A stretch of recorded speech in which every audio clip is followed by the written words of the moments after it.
अपशकुन देखकर महाराज युधिष्ठिर का कलयुग आगमन के संबंध में शंका करना और अर्जुन का द्वारका से लौटना।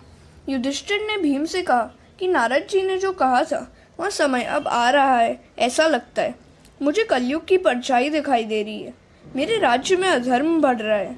मंदिर में ठाकुर जी का स्वरूप आनंदमय नहीं दिखता है। सियार और कुत्ते मेरे समक्ष रोते हैं। तुझे मैं और क्या कहूँ। मैं कल घूमने गया था, एक लोहार के पास एक वस्तु देखी। मैंने पूछा कि यह क्या है, तो उसने कहा कि यहाँ तो ताला है। लोगों के घरों से चोरी होने लगी है, सो ताले लगाने पड़ते हैं। आज से 6 महीने पहले की बात है। एक वैश्य ने एक ब्राह्मण को एक घर बेचा था। उस घर की बुनियाद में से कुछ सोना मिला। ब्राह्मण वह सोना लेकर सेठ के पास गया। सेठ धर्मनिष्ठ था। उसने कहा कि मैंने तो मकान तुम्हें बेच दिया था, सो उसमें से जो कुछ भी मिला वह सब तुम्हारा ही है। ब्राह्मण ने कहा कि उस संपत्ति पर उसका कोई अधिकार नहीं है। मेरे राज्य की जनता कितनी धर्मनिष्ठ थी। उसी समय मैंने कहा था कि 6 महीने में इन दोनों का मन कलुषित हो जाएगा। वैसा ही हुआ। कल वे दोनों मेरे पास आए थे और धन पर अपना अपना अधिकार जता रहे थे और अपने साथ एक एक वकील भी लेते आए थे। लगता है कि मेरे पवित्र राज्य में कली का प्रवेश अब तो हो ही गया है। कली अर्थात कलह का रूप। जिस घर में कृष्ण कीर्तन, कृष्ण की कथा होती है, वहाँ कली नहीं जा सकता।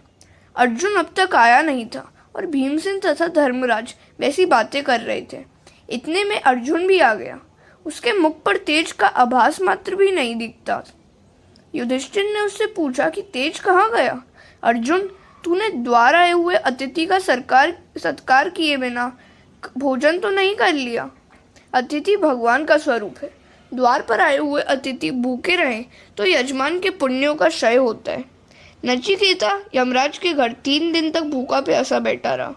यमराज ने आकर पूछा कि तुमने क्या खाया इन 3 दिनों में, तो उसने कहा, आपका पुण्य। मनुष्य शरीर की अपेक्षा आँख और मन से अधिक पाप करता है। गीता जी में भगवान ने अर्जुन को प्रमाण पत्र दिया है कि वह अपापी है, पवित्र है। इसलिए तो भगवान ने उसको गुह्यतम ज्ञान दिया। एक बार रात के समय उर्वशी अर्जुन से मिलने आई। अर्जुन ने उसका मुख तक न देखा।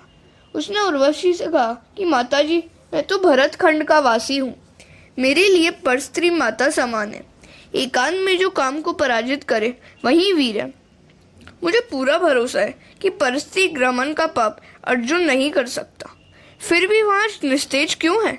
मुझे तो यह लक्षण कलयुग के लगते हैं। हरे कृष्णा।